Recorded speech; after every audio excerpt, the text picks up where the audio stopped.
Première question qu'on a beaucoup posée ces derniers jours, c'est pourquoi sont-ils dans la rue et pourquoi le sont-ils si jeunes? Vincent Cespedes, vous avez une idée sur la question? Ils sont dans la rue parce qu'ils n'ont pas leur place dans la société. Parce que la société ne leur fait pas de place. Mais en mai 68, ils étaient dans la rue aussi et la société leur faisait une place. Oui, mais c'était une place qu'ils refusaient.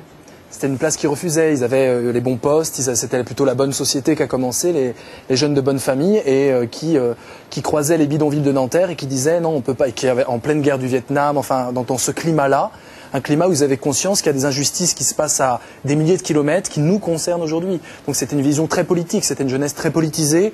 Ça a commencé dans les départements de sociaux, de philo, c'était des jeunes érudits déjà, et qui refusaient justement d'avoir les bons postes. C'était ça le scandale de mai 68 que l'on veut encore liquider aujourd'hui.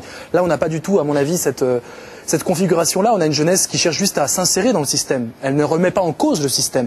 Elle cherche à s'insérer et le système la rejette. On est dans une société un peu mortifère qui laisse la jeunesse au banc de la société, qui la stigmatise.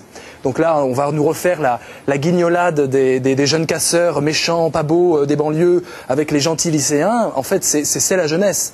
C'est-à-dire, c'est des jeunes qui, bien sûr, quand on vient de banlieue, bien sûr, quand on s'appelle Rachid, on a beaucoup plus de handicaps sociaux collés à nos basques. On a beaucoup plus de stigmatisation, on pourra en parler. Donc évidemment, mais c'est toujours le même mouvement d'exaspération. Vous ne nous faites pas de place pour nous, vous nous stigmatisez, vous nous pensez, nous, jeunesse, comme un problème, alors que nous sommes la solution. Car les jeunes ont beau avoir beaucoup de défauts, ils ont une qualité qu'on ne peut pas leur enlever, c'est qu'ils nous survivront, c'est l'avenir. Et on ne considère pas la jeunesse comme notre avenir aujourd'hui. Rokhaya Diallo, pourquoi sont-ils dans la rue à votre avis?